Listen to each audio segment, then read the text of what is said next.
যেমনি ভাবে আল্লাহ তাআলার জমিনের মধ্যে আল্লাহ তাআলার দ্বীন কায়েম হওয়ার জন্য অসংখ্য অগণিত আলেম ওলামা, অসংখ্য অগণিত বুজুর্গ, অসংখ্য অগণিত বড় বড় তাবিন এরকম সাহাবা আজমাইন জীবনকে হেসে হেসে দিয়েছে।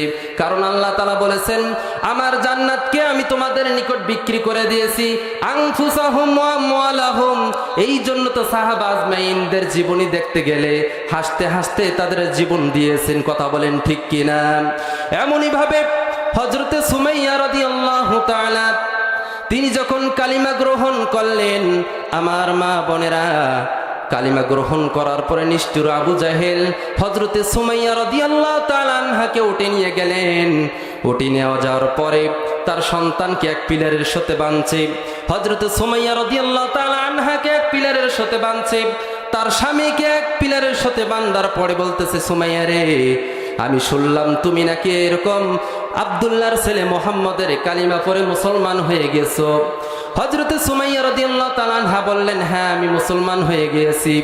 হযরতে সুমাইয়া রাদিয়াল্লাহু তাআলা আনহার এই কথা শোনার সঙ্গে সঙ্গে নিষ্ঠুর আবু জাহেল অত্যন্ত বিক্ষুব্ধ হয়ে যায়, অত্যন্ত রাগান্বিত হয়ে যায়। বললেন, ও সুমাইয়া, তোমাকে আমি দুইটা অফার দেব। তুমি যে মুহাম্মদের কালিমা যদি তুমি ছেড়ে দাও, তাহলে তোমাকে ছেড়ে দিয়ে অত্যন্ত টাকা পয়সা দিয়ে তোমাকে এরকম লাঞ্ছিত অপমানিত না করে তোমাদেরকে ছেড়ে দেওয়া হবে। আর তুমি যদি কালিমা গ্রহণ করো, আল্লাহ তাআলার উপরে এক আল্লাহর প্রতি যে ঈমান রাখো, তাহলে অত্যন্ত অপদস্থ অপমানিত করে তোমাকে দুনিয়া থেকে লাঞ্ছিত করে অপদস্থ করে বিদায় করে দেওয়া হবে। আমার ভাইয়েরা, আমার বন্ধুগণ, হযরতে সুমাইয়া রাদিয়াল্লাহু তাআলা আনহা আসমানের দিকে তাকাইয়া চোখের পানি ছেড়ে ছেড়ে কান্না শুরু করে দিলেন। ওগো রব্বুল আলামিন, আপনার জন্য, আপনাকে রাজি খুশি করার জন্য আজকে কালিমা গ্রহণ করেছে আল্লাহ। এটা নিশ্চয় আপনার পক্ষ থেকে পরীক্ষা। আর আপনি তো কোরআনের পাকের মধ্যে বলেছেন জীবন দিতে হবে জান্নাতের জন্য। ওগো রব্বুল আলামিন, আপনি আপনার পরীক্ষার মধ্যে পাশ করে নেবেন, এইভাবে মনে মনে দোয়া করতেছেন। হযরতে সুমাইয়া রাদিয়াল্লাহু তাআলা আনহাকে বললেন, ও সুমাইয়া, তুমি কি কালিমা ছাড়বে নাকি তোমাকে অপদস্থ অপমানিত করব? হযরতে সুমাইয়া বললেন, না না, আমার জীবন দিতে রাজি, কিন্তু আমি কালিমা ছাড়তে রাজি নয়। হযরতে সুমাইয়া রাদিয়াল্লাহু তাআলা আনহার একটা একটা করে কাপড় খুলতে শুরু করলেন। হযরতে সুমাইয়া রাদিয়াল্লাহু তাআলা আনহা চোখ বুজে বুজে যখন কান্না শুরু করলেন, ডুকরে ডুকরে কান্না শুরু করলেন। আমার ভাইয়েরা, আমার বন্ধুগণ, এই ঘটনা বলার উদ্দেশ্য একটাই, হযরতে সাহাবা আজমাইন কোন বিনিময়ে, কোন রক্তের বিনিময়ে, কি পরিমাণ ত্যাগের বিনিময়ে আমাদের কাছে ইসলাম এসেছে। আমরা তো মুসলমানের ঘরে জন্মগ্রহণ করেছি, আমরা তো কিছুই জানি না। কত কষ্টের কারণে, কত মুজাহাদার কারণে আমাদের পর্যন্ত ইসলাম এসেছে, কোরআন এসেছে, একটু চিন্তা করলে আপনারা পাবেন। আমার বন্ধুগণ, আমার ভাইয়ারা রে, আমার পর্দার অন্তরের মা, ভালো করে শুনে নাও, বুঝে নাও। আল্লাহ রব্বুল আলামিন বলতেছেন, ফাল্লাদহাকু কলিলাও ওয়াল্লাবকু কাসীরা। ও দুনিয়ার মানুষ, ভালো করে শুনে নাও, বুঝে নাও।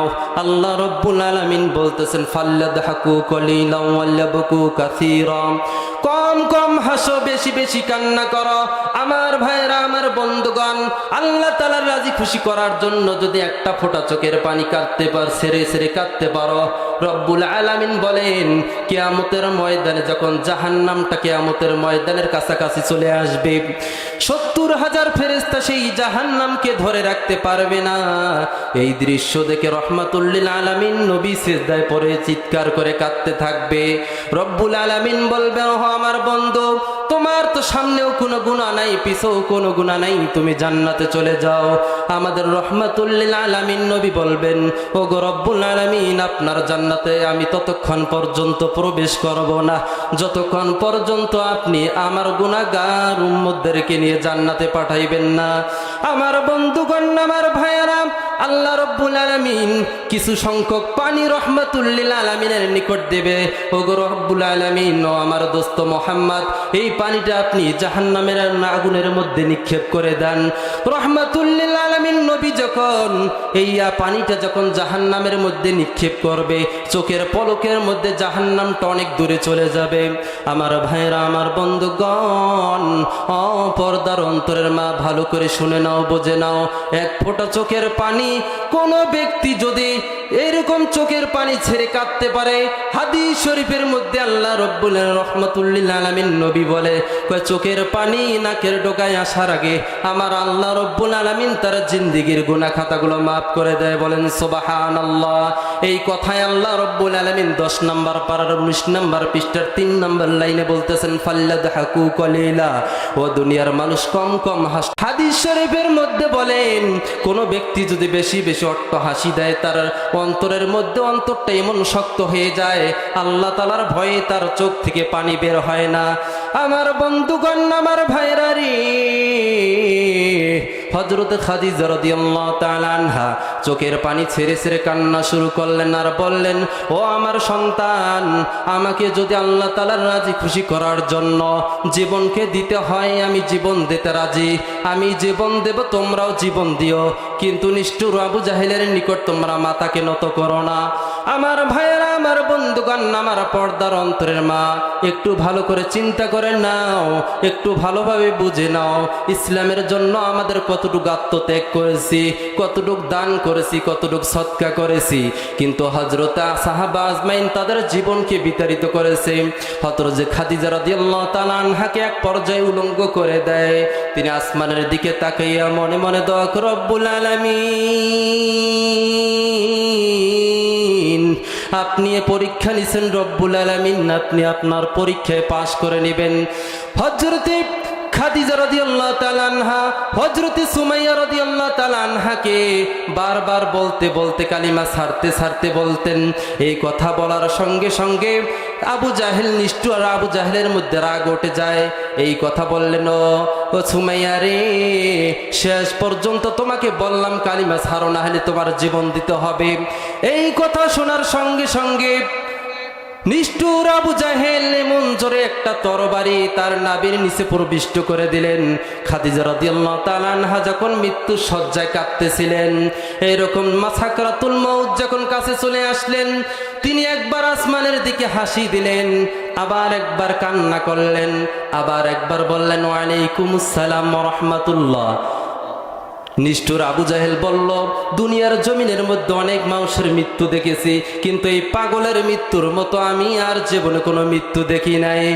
ও সুমাইয়া রে, তোমাকে শেষবারের মতো একটা কথা আমি বলতে চাই, তুমি কেন আসমানের দিকে হাসলে, আবার বললে ওয়া আলাইকুমুস সালাম, আবার একবার কাঁদলে, কারণটা কি? হযরতে সুমাইয়া রাদিয়াল্লাহু তাআলা আনহা বললেন, নিষ্ঠুর আবু জাহেল, আমি আল্লাহ তাআলার প্রেমে, আল্লাহ তাআলাকে রাজি খুশি করার জন্য আমার জীবনটা দিচ্ছি। এই জন্য স্বয়ং আল্লাহ রব্বুল আলামিন জিবরাইলের মাধ্যমে আমার নিকট সালাম পাঠিয়ে দিয়েছে। বলেন আল্লাহু আকবার। পর্দার অন্তরের মা, ভালো করে শুনে নাও, বুঝে নাও। হযরত খাদিজা রাদিয়াল্লাহু তাআলা আনহাকে জিজ্ঞাসা করলেন, খাদিজা রে, তুমি কেন হাসি দিলে?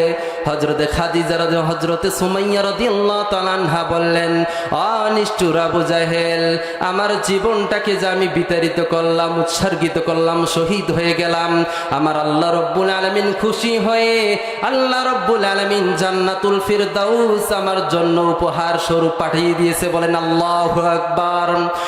হযরতে ফাতিমা রাদিয়াল্লাহু তাআলা আনহা যেদিন দুনিয়া থেকে চির বিদায় নেবেন, তিনি বিদায় নেওয়ার পূর্বে তিনি এরকম স্বপ্নে যুগে দেখলেন, বিশ্ব নবী রহমাতুল্লিল আলামিন নবী স্বপ্নে যুগে দেখালেন, ও ফাতেমা রে, তুমি এমন একটা রোজা রাখবে, যেই রোজার সেহরি খাবে তুমি মুহাম্মাদুর রাসূলুল্লাহ সাল্লাল্লাহু আলাইহি সাল্লামের ঘরে, আর ইফতারি করবে আমি মুহাম্মাদুর রাসূলুল্লাহ সাল্লাল্লাহু আলাইহি সাল্লামের সঙ্গে।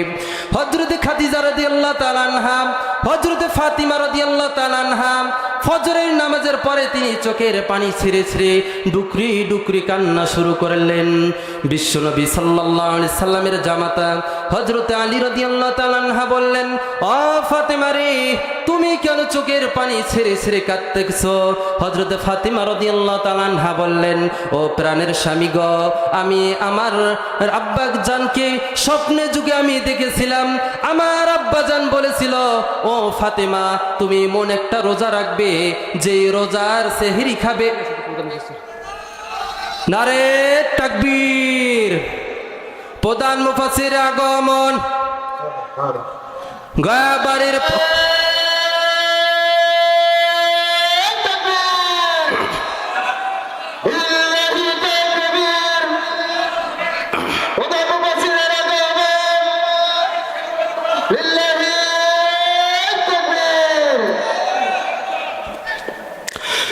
সম্মানিত হাজিরিন, সংক্ষেপে যেহেতু আমাকে বলছে যে মা বোনদের উদ্দেশ্যে একটু আলোচনা করার জন্য, এই জন্য আমি সংক্ষেপে ইনশাল্লাহ আমার আলোচনাকে শেষ করব। আমাদের একদম প্রধান মুফাসসির আমাদের মাঝে চলে এসেছেন।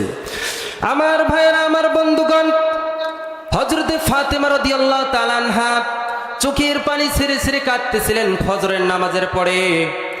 বিশ্বনবী সাল্লাল্লাহু আলাইহি সাল্লামের জামাতা হযরতে আলী রাদিয়াল্লাহু তাআলা আনহা জিজ্ঞাসা করলেন, ফাতেমা রে, তুমি কেন চোখের পানি ছেড়ে ছেড়ে কাঁদতেছো?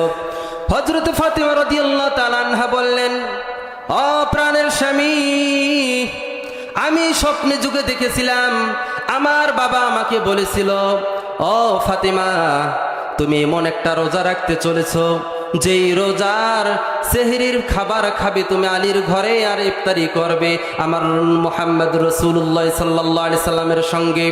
তারা তো কোনো সাধারণ মানুষ ছিলেন না, এই স্বপ্নের ব্যাখ্যা করেছিলেন। ব্যাখ্যা তারা বোঝার সঙ্গে সঙ্গে হযরতে ফাতেমা রাদিয়াল্লাহু তাআলা আনহা চোখের পানি ছেড়ে ছেড়ে কাঁদতেছিলেন আর বলতেছিলেন, ও প্রাণের স্বামী, দীর্ঘদিন আপনার সঙ্গে আমার জীবনকে অতিবাহিত করেছি। আমি যদি কোনো ভুল ত্রুটি করে থাকি, কোনো অন্যায় অবিচার করে থাকি, আমাকে আপনি আল্লাহ তাআলার রাস্তায় মাফ করে দিবেন, আর হয়তো আমি দুনিয়ার জমিনে আর বেশি দিন থাকবো না। আমার ভাইরা, আমার বন্ধুগণ, হযরত ফাতেমা রাদিয়াল্লাহু তাআলা আনহা বললেন, ও প্রাণের স্বামী, আমি যদি দুনিয়া থেকে চিরবিদায় নিয়ে যাই, তবে আমার তিনটা ওসিয়ত আপনার উপর থাকবে, আপনি মানবেন তো? হযরতে আলী রাদিয়াল্লাহু তাআলা আনহা চোখের পানি ছেড়ে ছেড়ে কাঁদতেছেন, বলতেছেন, ও প্রাণের স্ত্রী, কেন আপনার আমি এরকম হুকুম মানব না? কেন আপনার অজুহাত, আপনার জরুরত কেন আমি পুরা করব না? হযরতে ফাতেমা রাদিয়াল্লাহু তাআলা আনহা তিনটা শর্ত দিলেন। বলতেছেন, আমি যদি ইন্তেকাল করি, নবীর মেয়ে, আমি যদি ইন্তেকাল করি, ও প্রাণের স্বামী, আপনি আর দেরি করবেন না। দেরি না করে আমি ইন্তেকাল করার সঙ্গে সঙ্গে আপনি দাফনের ব্যবস্থা করবেন। 2 নাম্বার হচ্ছে, তিনি বললেন, আমি যদি ইন্তেকাল করি, আপনি আর বেশি দিন লেট করবেন না, আপনি বিবাহ করে নেবেন। 3 নাম্বার হচ্ছে, আমার 2টা কলিজার টুকরা হাসান হুসাইন আছে, সারাটা দিন আপনি ইসলামের জন্য বাহিরে কাজ করতে থাকেন। আমি যদি ইন্তেকাল করি, তাহলে আপনি সারাটা দিন ব্যস্ততা থাকার সত্ত্বেও আমার কলিজার টুকরা হাসান হুসাইনের সঙ্গে আপনি তাদের সঙ্গে একটু মোলাকাত করবেন, তাদেরকে একটু কোলে নেবেন। আমার ভাইয়েরা, আমার বন্ধুগণ, হযরতে খাদিজা রাদিয়াল্লাহু তাআলা আনহাকে তিনি সেই রাতের মধ্যে ইন্তেকাল করেছিলেন। সারাটা দিন অতিবাহিত হওয়ার পরে রাতে তিনি ইন্তেকাল করলেন। 3 জন ধরে আরেকজন সাহাবী ছিলেন, তিনি একে কবরের পাশে নিয়ে গেলেন। কবরের পাশে নিয়ে যে হযরত আলী রাদিয়াল্লাহু তাআলা আনহা বললেন, ও কবরের মাটি, তুমি কি জানো তোমার গর্ভের মধ্যে আজকে যাকে রাখতে চলেছি তাকে কি তুমি চেনো?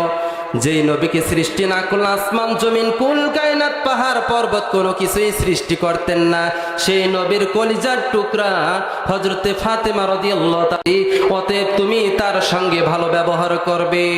আমার বন্ধুগণ, আমার ভাইয়েরা, আমার বিদ্যা বাবাজিরা, আমার পর্দার অন্তরের মা, ভালো করে শুনে নাও, বুঝে নাও। কবর থেকে এমন একটা আওয়াজ এসেছে, এমন একটা জবাব এসেছে। ওই কবর বলতেছে, আমি এমন একটি এরকম পোকামাকড়ের ঘর, এমন একটি অন্ধকারচ্ছন্নর ঘর, আমার মধ্যে কোনো ব্যক্তি যদি 2টা জিনিস, 1 নাম্বার হচ্ছে ঈমান, 2 নাম্বার হচ্ছে আমল, এই 2টা জিনিস যদি নিয়ে আমার অন্ধকার কবরের মধ্যে কেউ আসতে পারে, তার জন্য আমি একটা জান্নাতের টুকরা, তার জন্য আমি একটা নূরের আলোয় পরিণত হয়ে যাব। বলেন সুবহানাল্লাহ। আমার ভাইরা, আমার বন্ধুগণ, অতঃপর ওই কবর থেকে আওয়াজ এসেছে, আমার মধ্যে যদি কেউ ঈমান আর আমল নিয়ে না আসে, তার জন্য আমি পোকামাকড়ের ঘর হয়ে যাব, তার জন্য আমি আযাবের একটা ঘর হয়ে যাব। বলেন নাউজুবিল্লাহ। ও পর্দার অন্তরের মা, ভালো করে শুনে নাও, বুঝে নাও, যেই নবীকে সৃষ্টি না করলে আসমান জমিন কুল কায়নাত পাহাড় পর্বত কোনো কিছুই সৃষ্টি হতো না। সেই নবীর সম্মানিত, সেই নবীর কলিজার টুকরা এরকম মেয়ে, তার ক্ষেত্রে যদি এই রকম প্রশ্নের জবাব আসে, তাহলে আমাদের জন্য কি অবস্থা হবে? এই জন্য পর্দার অন্তরের মাদেরকে ভালো করে আমি জানিয়ে দিতে চাই, যারা আছেন তারা আজকে এই মাইকের আওয়াজ যেখানে যাচ্ছে, অবশ্যই আপনারা খাস পর্দা করবেন, আল্লাহ তাআলার বিধিবিধান মানবেন, বেশি বেশি দান সদকা করবেন। আল্লাহ রব্বুল আলামিনের নবী, রহমাতুল লিল আলামিন নবী জান্নাত জাহান্নাম যখন ভ্রমণ করেছিলেন, তিনি জাহান্নামের মধ্যে দেখেছিলেন পুরুষদের চেয়ে বেশি সংখ্যক জাহান্নামের মধ্যে নারীরা ছিল। আমার ভাইরা, আমার বন্ধুগণ, এই জন্য রহমাতুল লিল আলামিনের মেয়ের ক্ষেত্রে যদি এরকম জবাব আসে, তাহলে আপনি আমি কি? আল্লাহ রব্বুল আলামিন আমাদের সকলকে বেশি বেশি দান সদকা করে, আল্লাহ তাআলার বিধিবিধান মানে, নবী সুন্নাতকে আঁকড়ে ধরে আল্লাহ রব্বুল আলামিনকে রাজি খুশি করে এই দুনিয়াকে আমাদেরকে শেষ নিঃশ্বাসটা পরিত্যাগ করার তৌফিক দান করুন। সকলে পড়ি আল্লাহুম্মা আমিন। সম্মানিত হাজিরিন, আমাদের প্রধান মুফাসসির আমাদের সামনে উপস্থিত আছেন। আপনারা কেউ ওটাউটি করবেন না, কেউ ডানে বামে এরকম দাঁড়িয়ে থাকবেন না। ইনশাআল্লাহ কঠিনতম কঠিন সুররিত কণ্ঠ দ্বারা আপনাদেরকে আলোচনা শুনাইবে। আল্লাহ সুবহানাহু ওয়া তাআলা এই কথাগুলোর ওপর আমল করা এবং শেষ পর্যন্ত আমাদেরকে থাকার তৌফিক দান করুন। সকলে পড়ে আল্লাহুম্মা আমিন। সকলে আমার জন্য দোয়া করবেন। সকলে আমাকে তো চেনেন, কম বেশি সকলে চেনেন না? সকলে আমার জন্য দোয়া করবেন, আল্লাহ সুবহানাহু ওয়া তাআলা পরিপূর্ণভাবে যেন এই তাফসীরকে শিখে বুঝে নিজেও আমল করতে পারি।